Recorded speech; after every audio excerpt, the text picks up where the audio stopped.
बिस्मिल्लाहिर्रहमानिर्रहीम। जी क्लास, क्या हाल है आपका सबका। एक दफ़ा फिर आप लोगों को ऑनलाइन क्लासेस में वेलकम है।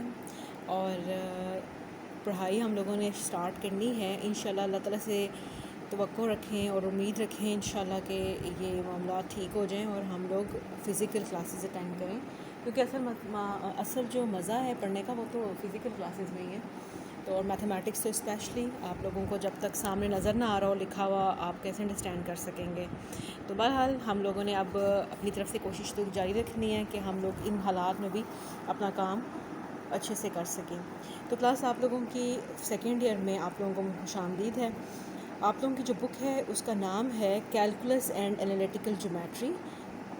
और यहाँ पर हम दो टॉपिक पढ़ेंगे। जैसे आप लोगों ने अलजेब्रा एंड ट्रिग्नोमेट्री पढ़ा था फर्स्ट ईयर में, दो टॉपिक्स थे मेन मैथमेटिक्स के। मतलब आप समझ लें कि ये दो ब्रांचेस आपने मैथमेटिक्स की सब ब्रांचेस पढ़ी थी, अलजेब्रा और ट्रिग्नोमेट्री। जब सेकेंड ईयर में आप लोग पढ़ेंगे जो दो ब्रांचेस वो होंगी कैलकुलस एंड एनालिटिकल ज्योमेट्री। ये आप लोगों की टेक्स्ट बुक है, Punjab text book board Lahore की जारी करदा। ये आप लोगों ने किताब ले लेनी है। इसके अलावा आप लोगों को साथ साथ नोट्स बनाने हैं, क्योंकि आप लोगों ने अब शॉर्ट सिलेबस तो हम लोग फॉलो करते ही हैं, लेकिन मैथमेटिक्स में तकरीबन सारा ही सिलेबस ऐड होता है। कुछ कम सी चीज़ें होती हैं जो कि बीच में इंक्लूड नहीं होती, तो वो भी अगर आप कर लें तो आपके कॉन्सेप्ट्स क्लियर हो जाते हैं। तो अपने कॉन्सेप्ट्स को भी क्लियर करना बड़ा ज़रूरी होता है। तो मैं आप लोगों को जो इस बुक का पहला चैप्टर स्टार्ट करवाने लगी हूँ आज, वो है unit number 1 functions and limits. तो क्लास आप लोग सबसे पहले तो इस चीज़ को यकीनी बनाएं कि सबके पास अपनी अपनी किताबें मौजूद हों, क्योंकि इसके बगैर आप लोग इसको समझ नहीं पाएंगे।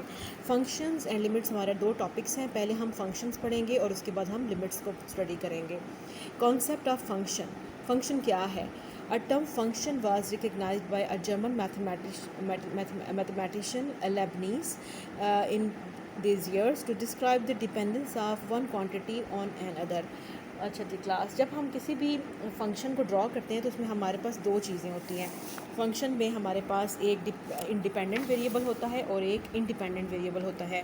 अगर हम फंक्शन को रिप्रेजेंट करें तो सबसे पहले हम फंक्शन की रिप्रेजेंटेशन f से करते हैं। f of x is equal to y या y is equal to f of x। Class यहाँ पर हमारे पास ये दो वेरिएबल्स हैं x और y। x यहाँ पे इंडिपेंडेंट वेरिएबल है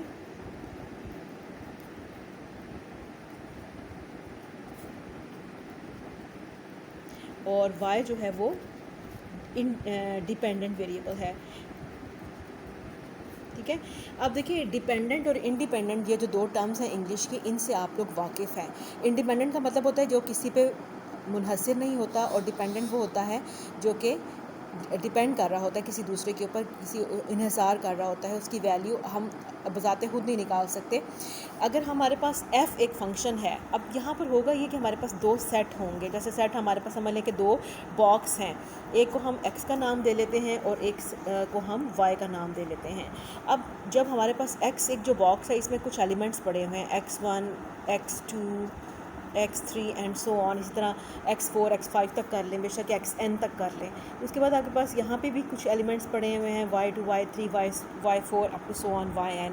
अगर हमारे पास ये जो बॉक्स है, अगर हम इसके ऊपर एक फ़ंक्शन अप्लाई करेंगे, फॉर एग्जांपल मैं आपसे कहती हूँ कि ये फ़ंक्शन है, तो इसके ऊपर एक बॉक्स है, उसके अंदर बहुत सारे फ्रूट्स पड़े हुए हैं, जैसे कि एप्पल्स हैं, मैंगोज़ हैं और ऑरेंजेस हैं। तीन फ्रूट्स हम रख लेते हैं। ठीक है, तो हम ये कहते हैं कि हम एप्पल से पाई बनाएंगे, ऑरेंज से जूस बनाएंगे और मैंगो से शेक बनाएंगे। तो इसी तरीके से हम अगर ये कहें ना कि अब खाने पीने की बातें, चूँकि आप लोगों को समझ ज़्यादा अच्छे से आ जाती हैं ना, इसलिए मैं कह रही हूँ आप लोगों को खाने पीने की एग्जांपल दे रही हूँ। तो अगर हम यहाँ पर फॉर एग्जांपल x1 जो है वो ऑरेंज है, तो हम लोगों ने कहना यह है कि हम इस पर एक फ़ंक्शन अप्लाई करेंगे और इससे एक चीज़ बना के हम इससे कुछ जूस या लिक्विड में बनाकर दिखाएंगे। तो अगर हम मैंगो से बनाएंगे तो मैंगो से मैंगो का जूस बनेगा। ठीक है, एप्पल पे बनाएंगे तो एप्पल से एप्पल का जूस बनेगा। और अगर हम तीसरा हमने फ्रूट लिया था ऑरेंज, तो ऑरेंज से ऑरेंज का जूस बनेगा। यानी हर वैल्यू के ऊपर जब हम जूस बनाने के लिए एक फ़ंक्शन अप्लाई करेंगे, जूस एक फ़ंक्शन है, ठीक है, जो इन फ्रूट्स के ऊपर अप्लाई करेंगे तो जो उनसे चीज़ बनेगी वो यहाँ पे मौजूद होगी। फॉर एग्जांपल y1 जो है, अगर x1 जो है वो एप्पल है तो y1 एप्पल का जूस है, x2 जो है वो अगर मैंगो है तो y2 मैंगो का जूस है, और x3 अगर ऑरेंज है तो y3 यहाँ पर ऑरेंज का जूस होगा। तो हम इसको लिखेंगे कि अगर हमने x1 यानी एप्पल के ऊपर जब हमने जूस का फंक्शन अप्लाई किया तो उससे हमारे पास y1 बन गया, यानी एप्पल जूस बन गया। इस तरीके से हम x2 के ऊपर जब हम फंक्शन अप्लाई करेंगे तो उससे जो उसका जूस बनेगा वो y2 होगा, और इस तरह से जब हम x3 के ऊपर भी यही फंक्शन अप्लाई करेंगे तो y3 होगा। अब देखिए जो फ्रूट्स हैं ये इंडिपेंडेंट हैं, इन्हें हमने इंडिपेंडेंटली सिलेक्ट किया है, लेकिन जो उनसे जूस बन रहे हैं ऐसा नहीं हो सकता कि एप्पल से मैंगो का जूस बन जाए, मैंगो से ऑरेंज का जूस बन जाए। हर फंक्शन जो आप ले रहे हैं, जो वेरिएबल आप ले रहे हैं यहाँ से, उसके ऊपर जब हम फंक्शन अप्लाई करेंगे तो उससे उसकी रिलेटेड वैल्यू ही निकलेगी। अब हम आ जाते हैं मैथमेटिक्स पे।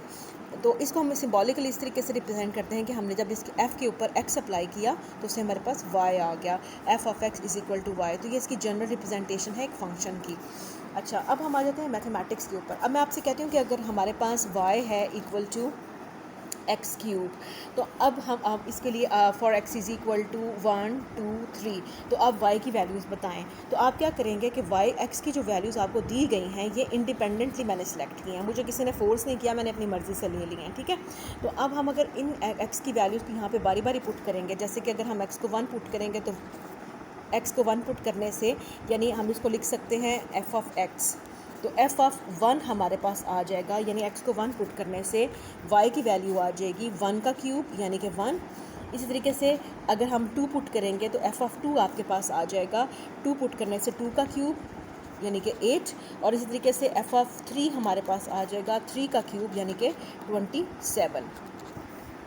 तो अब देखें यहाँ पर हमारे पास जो x की वैल्यूज़ हैं वो है 1 2 3, और जो y की वैल्यूज़ हैं वो उनके अकॉर्डिंग फंक्शन अप्लाई करने से, फंक्शन यहाँ पे क्या है x का क्यूब, यानी हर वैल्यू का हमने क्यूब लेना है, ये फंक्शन हम कर रहे हैं, ये हम काम कर रहे हैं, ठीक है।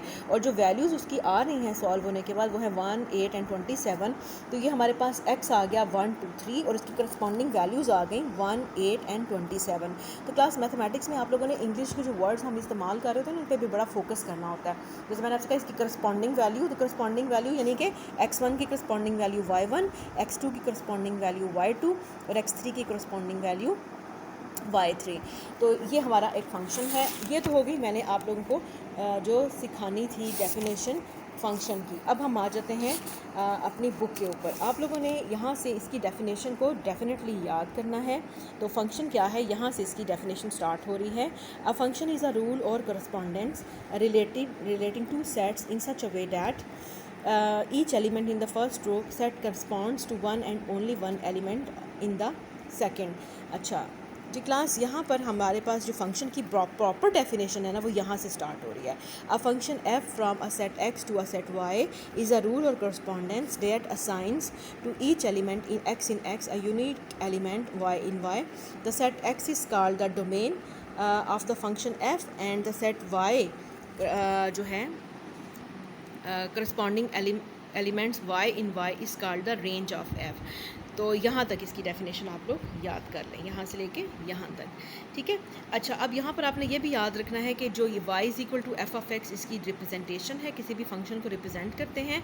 और यहाँ पर x और y जो दो वेरिएबल्स हैं उनके बारे में भी नेक्स्ट पेज पर उन्होंने आपको बता दिया है कि यहाँ पर हमारे पास जो x है वो the variable x is called an independent variable of f and the variable y is called the dependent variable of f। तो यहाँ तक जी क्लास आप इसकी डेफिनेशन याद करेंगे।